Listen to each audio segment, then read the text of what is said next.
বেশ কিছুদিন ধরে আমরা দেখছি রাজ্যের বিভিন্ন প্রান্তে সংখ্যালঘুদের উপরে আক্রমণ হচ্ছে, শুধু নয় রাজ্যের বাইরেও সংখ্যালঘুদের উপরে আক্রমণ হচ্ছে। কোনো জায়গায় লিঙ্গুইস্টিক মাইনরিটি তো কোনো জায়গায় রিলিজিয়াস মাইনরিটি, এই আক্রমণ চলে যাচ্ছে। এই আক্রমণ বন্ধ করার জন্য আমাদের রাজ্যের মাইনরিটি কমিশনের ভূমিকা কি সেটা জানার জন্য, এবং ইতিপূর্বে আমি বেশ কিছু বিষয়ে মাইনরিটি কমিশনকে চিঠি করেছি, কিছু প্রতি উত্তর পেয়েছি, সেটার প্রোগ্রেস কি আছে সেটাও জানার জন্য আজকে এখানে এসেছি। এখানে একটা ডেপুটেশন দিয়েছি। আপনারা জানেন দালদের ঘটনাটা, যার বাড়ি ঘুটিয়ারি শরীফে নৃশংসভাবে খুন করলো যারা, তারা এখনো অনেক গ্রেফতার হয়নি। সেক্ষেত্রে মাইনরিটি কমিশনের ভূমিকা কি সেটাও জানতে চেয়েছি। বনগাঁতে পুলিশের মারে অভিযোগ এক বৃদ্ধার মারা গিয়েছে, সেক্ষেত্রে মাইনরিটি কমিশন কি ভূমিকা পালন করেছে সেটাও জানতে চেয়েছি। মালদা থেকে, মালদার বাড়ি ভিন্ন রাজ্যে কাজে গিয়েছিল উড়িষ্যাতে, শুধু কথা বলার জন্য আর লিঙ্গুইস্টিক মাইনরিটি হওয়ার জন্য বিনয় বেসরা সম্ভবত, তাকেও মারধর করা হয়েছে।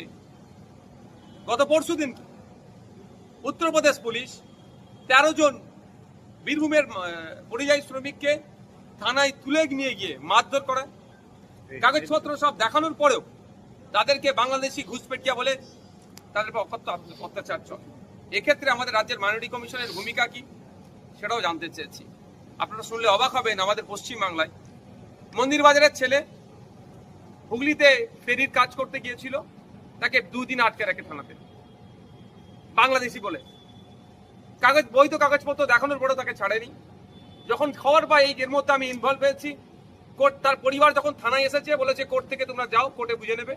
যখন আমি কোর্টে উকিল রেডি করেছি, খবর পাচ্ছি কোর্টে না পাঠিয়ে ওখানেই 400 টাকা নিয়ে তাকে ছেড়ে দিয়েছে। কিন্তু এই 400 টাকা নিয়েছে, কোনো তার এগেনস্টে কোনো রিসিপ্ট কপিও দেয়নি। তো এই সমস্ত একাধিক ঘটনা, আপনার দুর্গাপুরে যে কাণ্ড ঘটিয়েছে পরিচয় গাঙ্গুলি থেকে শুরু করে, নন্দীগ্রামের যে কাণ্ড ঘটিয়েছে গরু ব্যবসায়ীদের উপর আক্রমণ, পশ্চিম মেদিনীপুরের দাঁতনে একটি ছেলেকে মেরে দিয়েছে সে সংখ্যালঘু পরিবারের। এই ঘটনা ঘটে যাচ্ছে, কোনো বিচ্ছিন্ন ঘটনা নয়। এই ঘটনা রোধের ক্ষেত্রে অথবা এই ঘটনা যেগুলো ঘটেছে তার যারা শাস্তি পাবে সেক্ষেত্রে ভূমিকা কি মাইনরিটি কমিশনের সে জানতে চেয়েছে। আজকে আমি একা এসেছি, ডেপুটেশন দিয়েছি।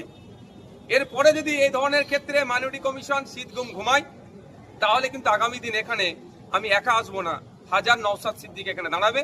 প্রয়োজনে যদি মাইনরিটি কমিশনের কাজ যদি ফাংশন ঠিকঠাক না হয়, তাহলে এই অফিস তুলে দেওয়া দরকার, অফিস বন্ধ করে দেওয়া দরকার, তালা লাগিয়ে দিয়ে চলে যাওয়া দরকার।